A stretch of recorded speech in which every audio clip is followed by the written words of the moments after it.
দিনরাত এক করে রুদ্ধশ্বাস এক লড়াই।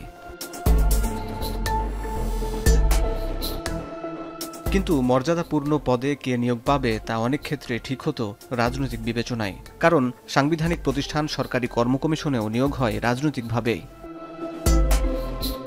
নামে নিরপেক্ষ ও সাংবিধানিক প্রতিষ্ঠান হলেও প্রধানমন্ত্রীর পরামর্শে রাষ্ট্রপতি নিয়োগ দেন মহা হিসাব নিরীক্ষক ও নিয়ন্ত্রক, অ্যাটর্নি জেনারেল, দুদক চেয়ারম্যান ও নির্বাচন কমিশনার।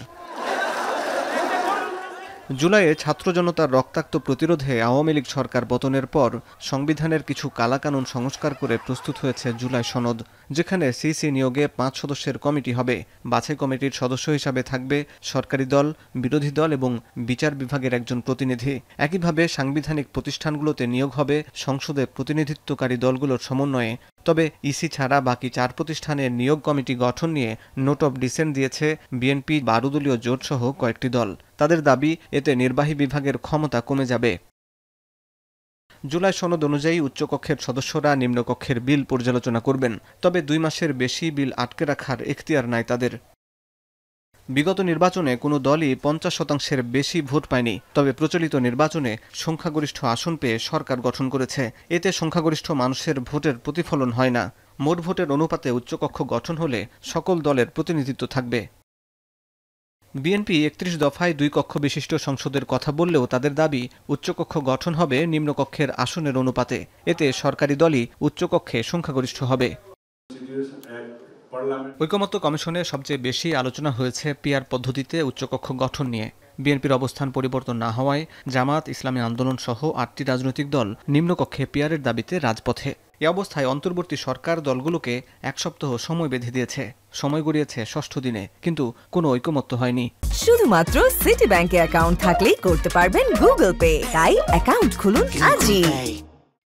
9টা বা 10টা জায়গায় হচ্ছে বড় মোটা দাগে পার্থক্য আছে বিএনপির সাথে। এইটা বাকি যেগুলো সেগুলো নিয়ে কেউ মাথা ঘামাচ্ছে না। এখন আইডিয়ালিস্টিক পজিশনে আপনি এইটা আশা করা খুব দুরূহ যে 10টা ক্ষেত্রে আপনি বিএনপির কথা শুনবেন বা 10টা ক্ষেত্রেই আপনি এনসিপি বা জামাতের কথা শুনবেন। এখন এনসিপি বা জামাতের কাছে কোন জিনিসটা সবচেয়ে গুরুত্বপূর্ণ? এখন পর্যন্ত যেটা মনে হচ্ছে যে আপার হাউসে প্রপোর্শনাল রিপ্রেজেন্টেশনটা তাদের কাছে গুরুত্বপূর্ণ। তাহলে ওইটাকে ধরে যদি তারা আলাপ আলোচনা করেন, ওইটা গৃহীত হলে যদি বাকি জিনিসপত্রগুলো আমরা এইভাবে থাকলো, যেই আসলে ক্ষমতায় যাক সে হচ্ছে গিয়ে এটাকে বিবেচনা করতে পারে, ওইটার বেসিসে তারা একটা সমাধানে আসতে পারেন।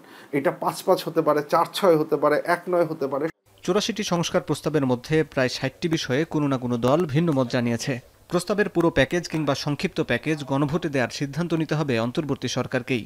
রাজনৈতিক দলগুলো একটা সুনির্দিষ্ট জায়গায় একমতের ভিত্তিতে আসতে না পারে, তখন সরকারকে অবশ্য একটা সিদ্ধান্ত নিতে হবে যে এটা আমরা কিভাবে বাস্তবায়ন করতে চাই। আমরা কি সম্পূর্ণটা নিয়ে যাব, নাকি আমরা একটু চিন্তা করে দেখব যে এটাকে আরও সংক্ষিপ্ত করলে এখানে কোনো রাজনৈতিক দল এটার ব্যাপারে তাদের আপত্তির ধরনটা বা পরিমাণটা কমে আসবে, যার ফলে এই বাস্তবায়নটা সহজতর হবে।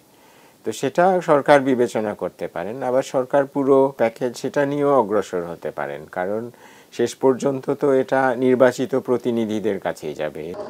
এখন স্বাক্ষর করছেন। তবে জুলাই সনদ বাস্তবায়নের আদেশ জারি করবেন কে, সে প্রশ্ন রয়ে গেছে। রাষ্ট্রপতি নাকি প্রধান উপদেষ্টা, সেই সিদ্ধান্ত নেবে অন্তর্বর্তী সরকার। হাসিব বিল্লাহ, এখন, ঢাকা।